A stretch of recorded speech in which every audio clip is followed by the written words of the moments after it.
some news coming out as it has over the last couple of weeks with the Saints and the visits that they have hosted.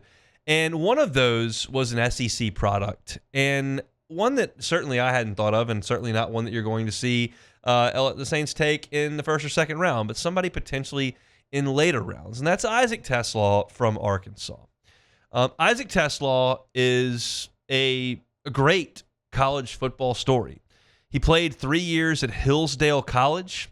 I don't know where that is. I don't really care. I know that he was the great Midwest American Conference Offensive Player of the Year and Team Most Valuable Player at Hillsdale College. He made 68 catches for 1,300 yards and 13 touchdowns and got an opportunity to step up and play in the SEC for 2 seasons at Arkansas.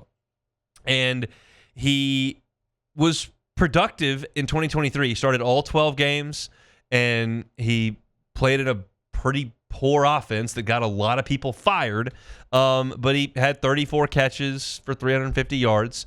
Remember that team, they fired their offensive coordinator midway through the season. This was pre-Petrino when that was happening. And so came back in this season for Arkansas and Bobby Petrino, and at 6'4" and 215 pounds, had a pretty good year. He averaged almost 20 yards a catch, caught 28 passes for 545 yards, and I think was a pretty good SEC player on some bad SEC teams.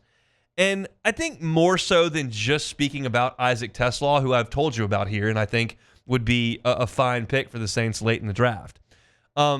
More so than just talking about Isaac TeSlaa, because I think if you spend too much time talking about 4th and 5th round draft picks and specifically who the Saints could target, you're really spinning your wheels. I think we can narrow the Saints' number 9 overall pick down to like 10 guys, right? And you can talk about 10 guys, and the Saints are probably going to take one of those. You get to the 4th and 5th round, you're talking about 100 guys. You're talking about 200 guys. So that's really hard to do, okay? But a wide receiver with that kind of size, 6'4", 215, makes a lot of sense.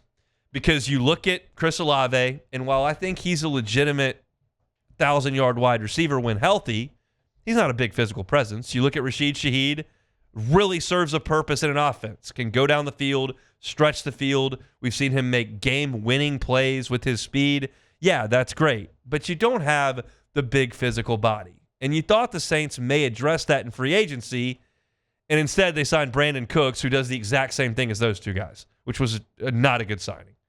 But Isaac TeSlaa, while not as proven as Brandon Cooks, not as likely to make the team as Brandon Cooks, does bring something different at 6'4", 215.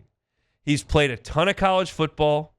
He's a very good technical route runner, and in some bad offenses, put up some good numbers. He runs well. He ran some. Did some punt returning and kick returning at Arkansas, but it's more so the frame. And I think the Saints are very likely, in my opinion, if they were to make all 9 picks,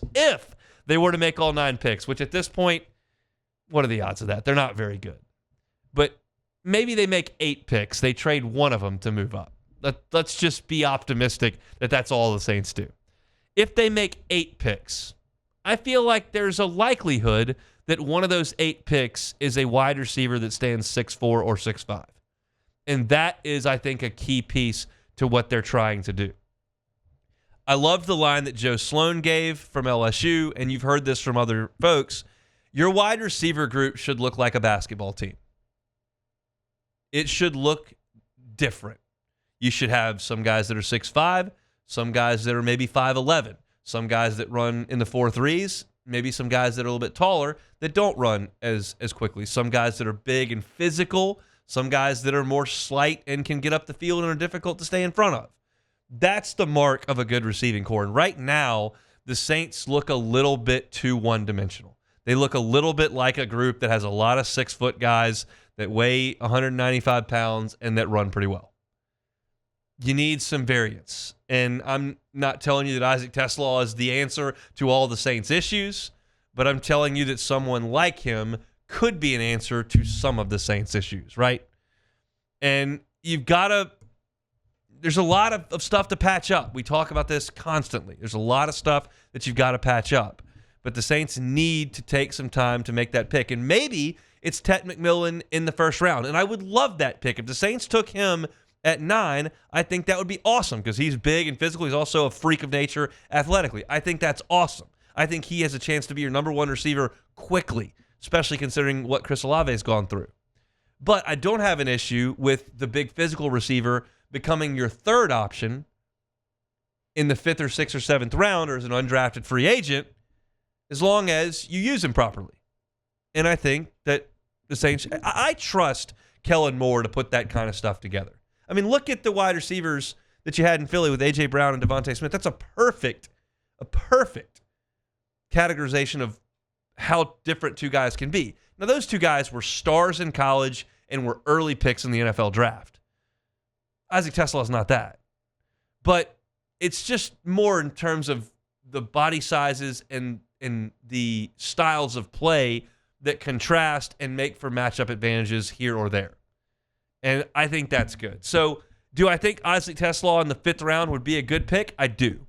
Do I care if it's somebody else at those measurables in the 6th round? I don't.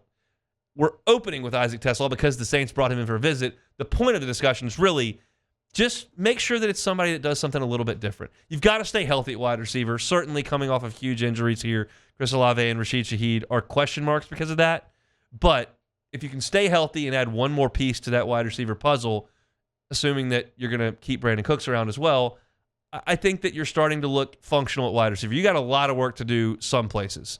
Wide receiver, I don't think there's a lot of work to do. I think there's specific work to do. TeSlaa potentially could be one of those specific deals that you've got to get done. So that's our look at the New Orleans Saints as we inch closer and closer and closer to the NFL draft. And I think, I'll have to look at the calendar. I think I thought about this morning. I think I'm out of town for the NFL draft. I think that's our beach week. Is that in 2 weeks? Yeah, it is. So Not this week, but next week. I will not be around for the NFL draft. So that gives me next week to kind of finalize my thoughts on who the Saints should pick, and then I'll be beachward for the NFL draft in 2 weeks on Thursday. Actually, 2 weeks from today, I guess we should say. So interesting. But if you want our Saints content, LouisianaSports.net has a ton of it. Ross is doing an incredible job previewing the draft with a lot of in-depth analysis. If this is your thing, and for some people it really is, Ross is doing a fantastic job. If you like my thoughts on the Saints, Hunt on Saints is where you can find that on YouTube or wherever you find your sound. Hey, it's Hunt. Thanks for watching Hunt on Saints. Before you leave, help us out a little bit. Hit that like button, leave your comments in the section below, and hit that subscribe button so you get all our content right here from Hunt on Saints. We'll see you next time.